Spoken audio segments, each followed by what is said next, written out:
There is a shadow standing outside. She volunteers and can't tell if the person bad ever happened to them.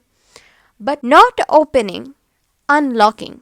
Imagine this. There is a girl named Hannah, and everybody thinks she has the most peaceful life. She smiles at strangers. She volunteers at the library. She waters plants that aren't even hers. You know the type, someone who looks like nothing bad ever happened to them. But what nobody knows is that every night, right before she falls asleep, Hannah feels like someone gently touching her hair, like a hand brushing through it. Sometimes it's warm, sometimes cold. She tells herself she's imagining things. What else she can do, right? But tonight is different. Today, she woke up to the sound of her window unlocking.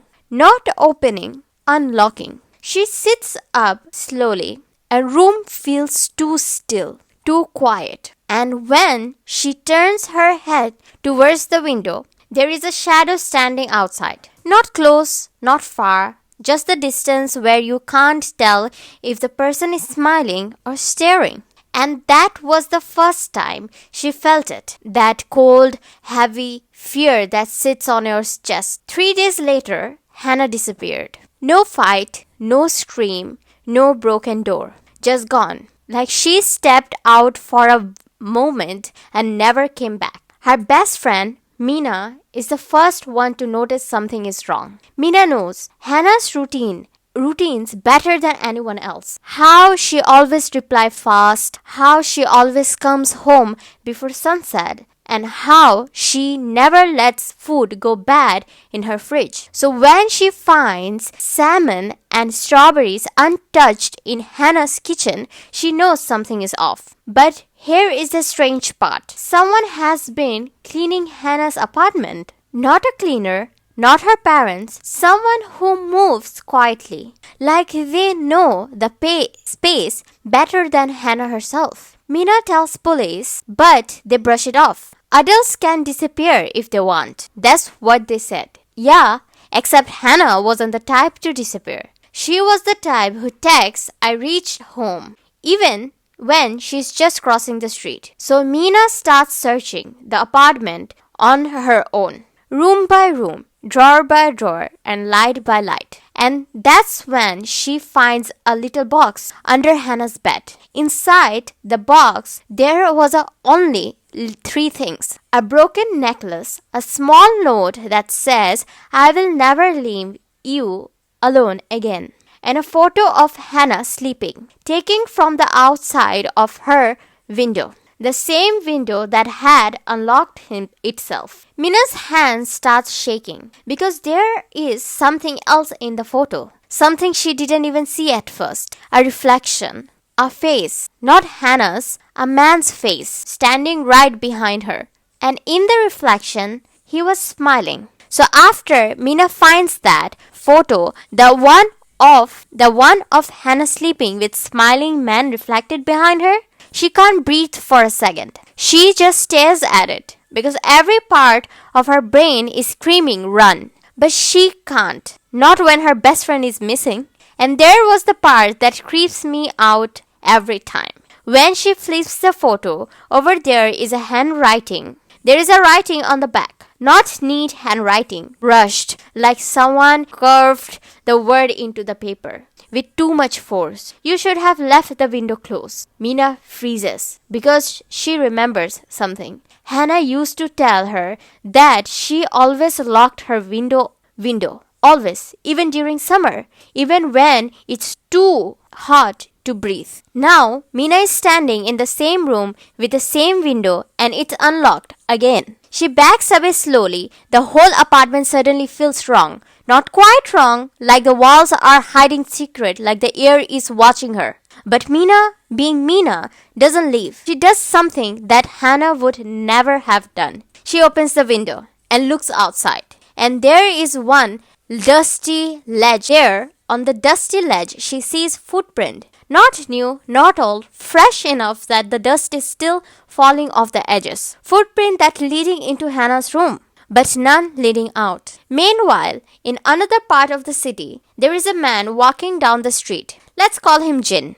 People who pass by him don't notice anything weird. He looks normal, quiet, the type you don't remember if you saw him 10 times. But there is a strange thing. He's talking to someone who isn't there, like whispering softly, like he's having gentle conversation with someone walking beside him. If you listen closely, you would hear, "Don't worry, I told you I will find her. I know you want her to come home." Then he smiles. Same smile from the reflection in the photo. Back at Hannah's apartment, Mina decided to call a police again. But when she turns to grab her phone, she tells something she swears wasn't there before. A mug. A mug with hot tea. Steam still rising. Someone has been there in the apartment with her. Not early, right now. She grabs her phone and tries to run out. But as she reaches the front door,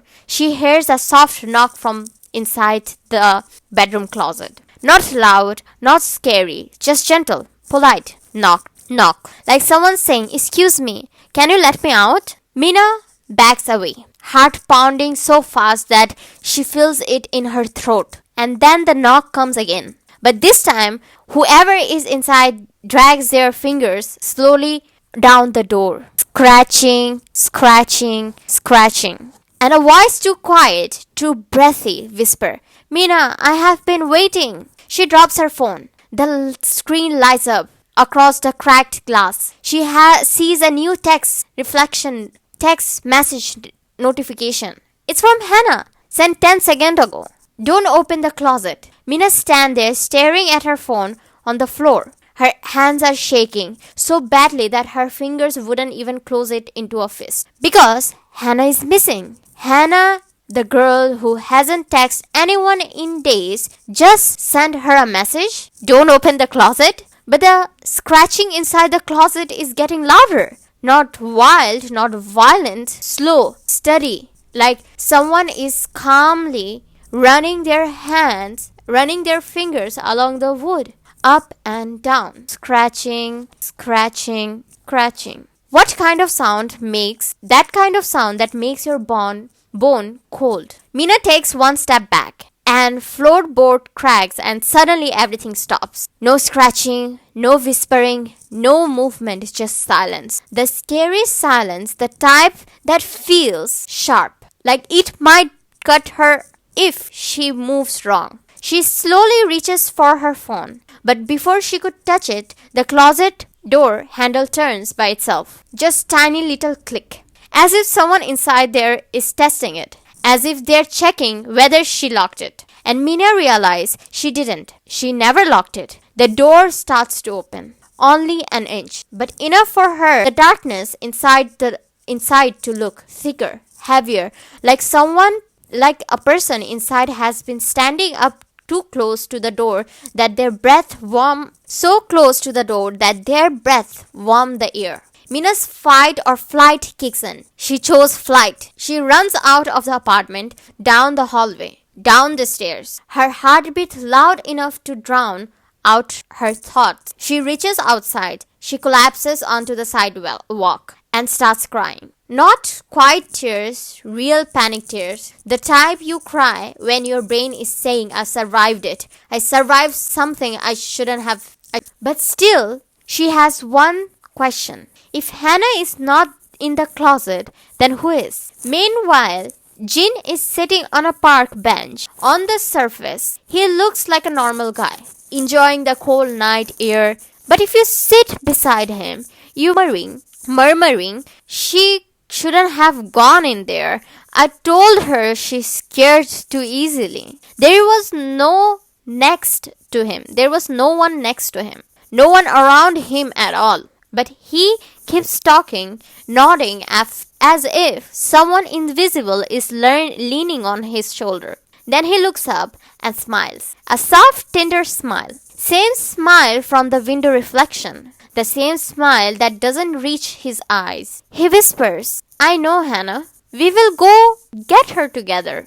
Across the city, inside dark hidden place, maybe a basement, maybe a room with no windows, someone is sitting on the floor with their hand tied, tied. It's Hannah. Her hair is messy, her lips is cracked, her voice is gone from crying, but she's alive. And what's worse, that she's not alone. Still is a purr purr purr.